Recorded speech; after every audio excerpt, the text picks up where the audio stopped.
There was a garden that made pharmacies unnecessary. It fit on a windowsill. It grew without a prescription, every season, without a copay, without insurance, without asking anything of you.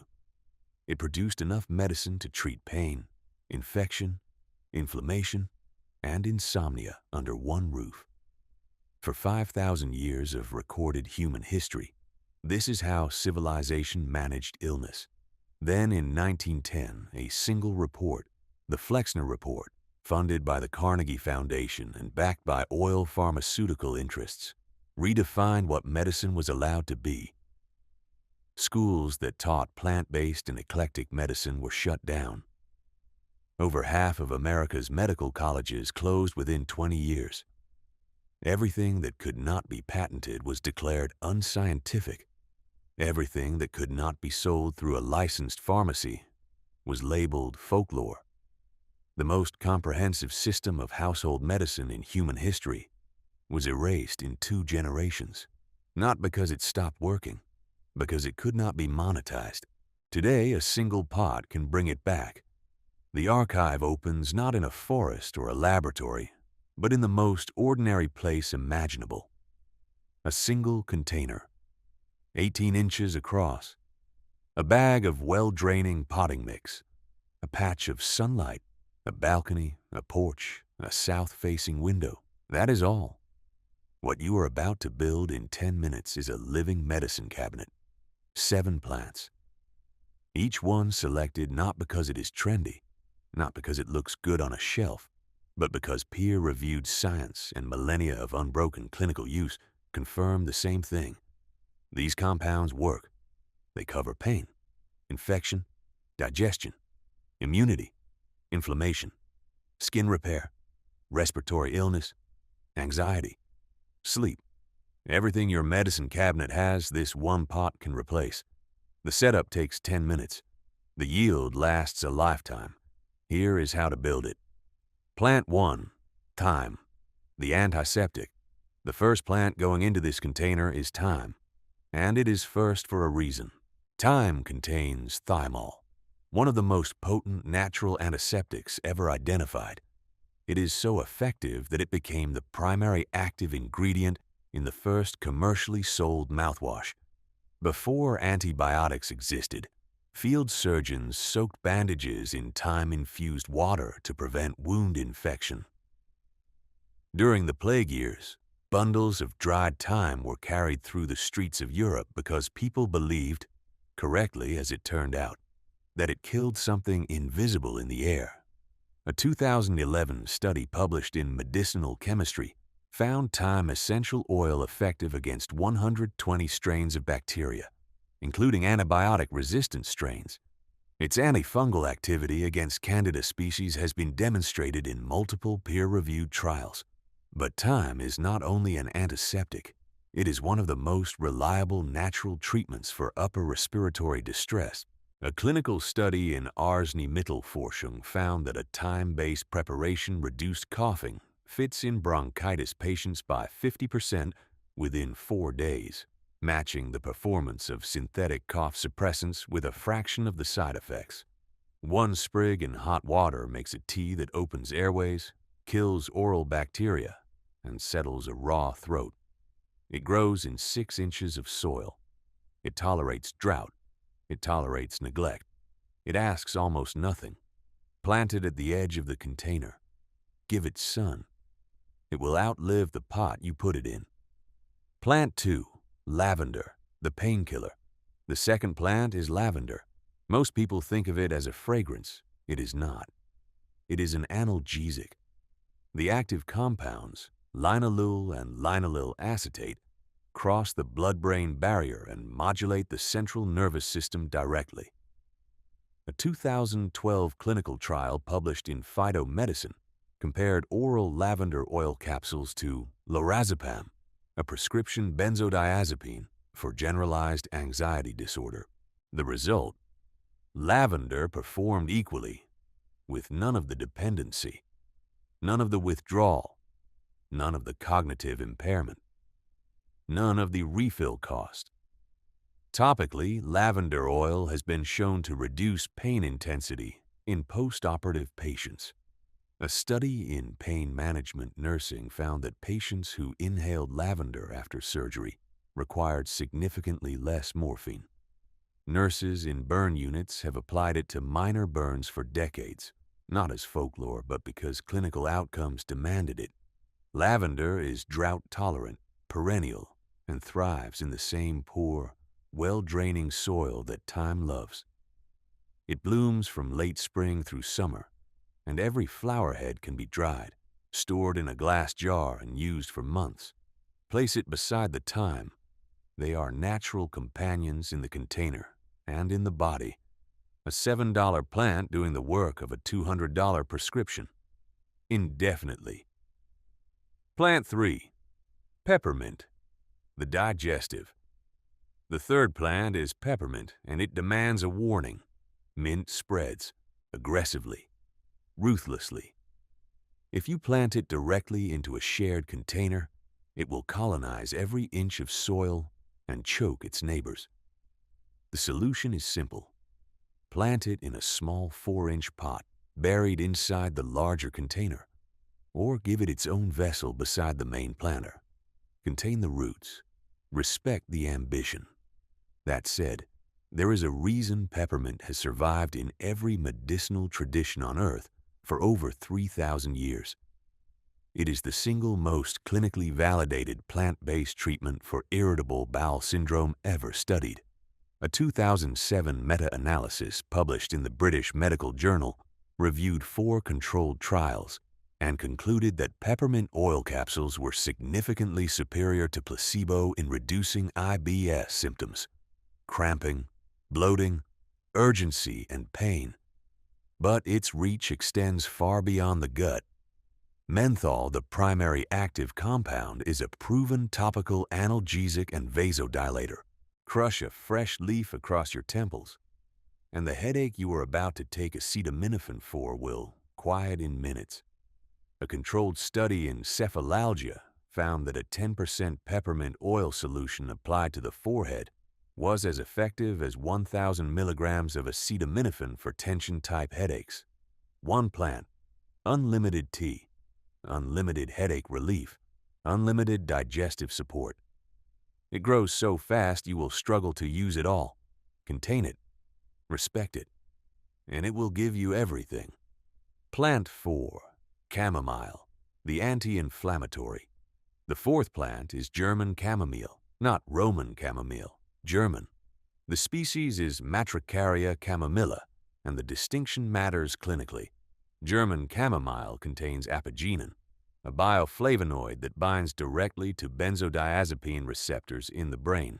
This is not a metaphor. This is not folk wisdom dressed in poetic language. This is pharmacology. Apigenin induces calm, promotes sleep onset, and reduces generalized anxiety through the exact same receptor pathway that prescription sedatives target. Without the addiction, without the tolerance buildup, without the next-day fog, without the $400 price tag. But apigenin is only half the story. Chamomile's anti-inflammatory compounds have been validated across dozens of trials. A study published in the Journal of Clinical Pharmacology found that chamomile extract applied topically penetrated below the skin surface and reduced inflammation at a clinically significant level. Chamomile tea is the most consumed herbal tea on Earth. Over 1 million cups are drunk daily. Diarrhea, indigestion, nausea, menstrual cramps, mouth ulcers, infantile colic. The applications are so broad that no single pharmaceutical product comes close to matching its range. It grows from seed in 6 to 8 weeks. It self-sows. Once established, chamomile returns without replanting, filling the spaces between the thyme and lavender gracefully. Its shallow root system takes almost nothing from its neighbors. Plant it. Harvest the flower heads when they open fully. Dry them on a screen. Store them in glass. One plant produces hundreds of blooms per season, enough to supply a household for a full year. Plant 5. Calendula, the wound healer. The fifth plant is calendula, sometimes called pot marigold. Do not confuse it with ornamental marigolds from the nursery aisle. They are entirely different species. Calendula has been used to dress wounds since the Roman Empire. It was carried in the medical kits of Civil War field surgeons when manufactured antiseptics ran short. And unlike many traditional remedies that collapsed under modern clinical scrutiny, calendula survived the transition to evidence-based medicine with its reputation not only intact, but strengthened. A 2009 study in the journal Wounds found that calendula-based preparations accelerated wound closure and reduced bacterial colonization more effectively than standard petroleum-based dressings. Its antifungal properties are documented against multiple dermatophyte species.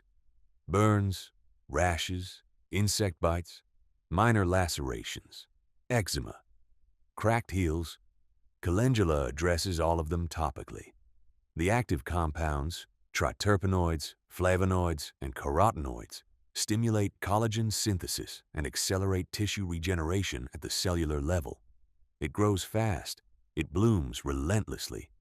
Every single petal is medicinal. Harvest the heads, dry them, steep them in olive oil for 4 to 6 weeks, strain, and you have a healing salve that outperforms most over-the-counter wound care products. The total cost is a seed packet and a bottle of oil. Place it toward the center of the container. Give it full sun. It will bloom from late spring until frost kills it. Then it will come back from its own dropped seeds the following year. A wound healer that plants itself for free, forever. Plant 6. Rosemary, the circulatory. The sixth plant is rosemary. It is the oldest continuously used medicinal herb in the Western world. Ancient physicians prescribed it for poor circulation and cold extremities. Medieval scholars burned sprigs of it in their study halls, claiming it sharpened memory and clarity. For centuries, this was dismissed as superstition.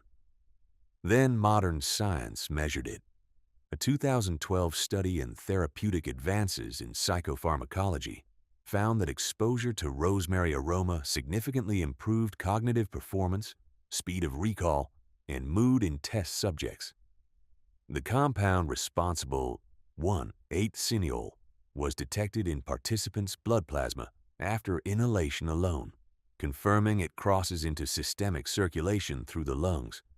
You do not even need to consume it. Breathing near the plant is pharmacologically active.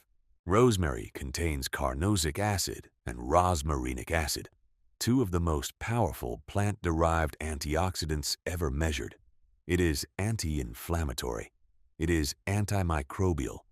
It improves peripheral blood flow, which is why herbalists have prescribed it for centuries to treat muscle pain, sluggish digestion, and circulatory insufficiency.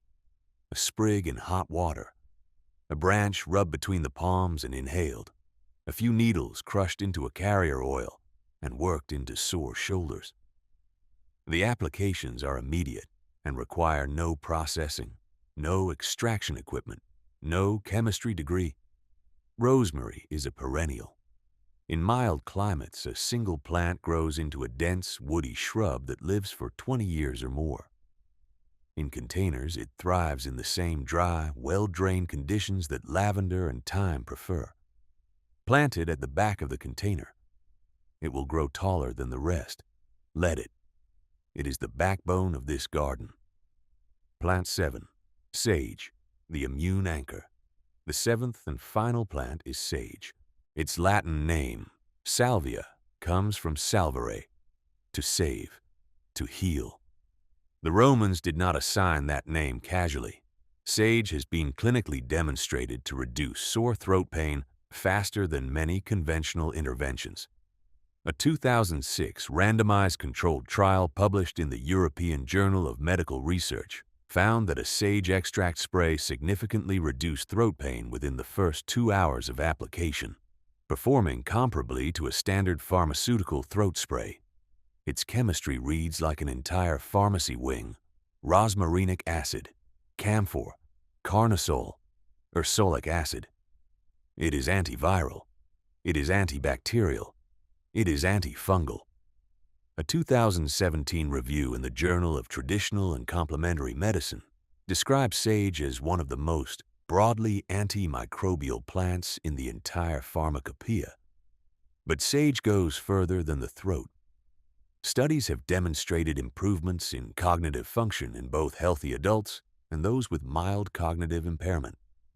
It modulates blood sugar. It reduces excessive sweating and hot flashes in menopausal women.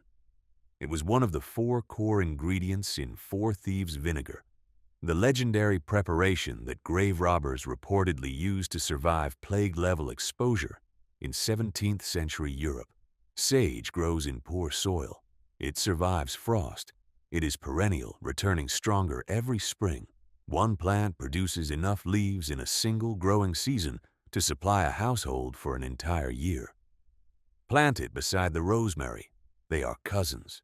Same genus, same resilience, same quiet, extraordinary power. The care routine. The full container is now planted. 7 species, 10 minutes of work. Here is the care routine, and it is almost insultingly simple. Water when the top inch of soil is dry. For most of these plants, thyme, lavender, rosemary, sage, that means less water, not more. Overwatering is the only reliable way to kill them. They evolved in rocky, nutrient-poor Mediterranean hillsides. They do not want to be pampered. They want to be left alone. Chamomile and calendula prefer slightly more moisture. Position them toward the center or lower area of the container, where water naturally settles after drainage. Peppermint, in its contained inner pot, can be watered more liberally. It is the single plant in this collection that genuinely likes wet feet. Full sun. 6 hours minimum. All 7 plants perform best in direct, unfiltered light. Harvest regularly. This is critical. Cutting these plants does not weaken them. It triggers branching and new growth. The more you take, the more they produce. Dry the cuttings on a mesh screen in a warm room, or hang small bundles upside down from a hook. Store dried material in sealed glass jars, away from direct sunlight. Properly dried herbs retain full medicinal potency for 12 to 18 months. That is the entire system. No fertilizer schedule, no pesticide regimen, no proprietary soil amendments, no subscription service. Water, sunlight, harvest, dry, store, repeat forever. For 5,000 years, this knowledge was ordinary, unremarkable. Every kitchen had these plants. Every grandmother knew what each one treated. It was not specialized. It was not elite. And that is precisely why it was so powerful. It could not be withheld. Then an industry valued at $1.5 trillion annually needed you to forget that a plant on your windowsill could do what their $200 bottle does. And so the knowledge was not disproven. It was not debunked by superior evidence. It was simply defunded, removed from medical school curricula, omitted from clinical training, regulated into the margins while synthetic copies of the same compounds were patented and sold back to you at 1,000 times the production cost. But the plants did not disappear. They cannot be recalled from the market. They cannot be discontinued due to low profitability. They do not require a prescription, a pharmacy benefit manager, or an insurance authorization code. They just grow. 1 pot, 7 plants. Pain, infection, digestion, immunity, inflammation, wound repair, respiratory illness, anxiety, sleep. Everything your medicine cabinet has, this one container can replace. And it took 10 minutes to build. The garden is not the alternative. It is the original. And it has been waiting, patiently, quietly, without complaint, for you to remember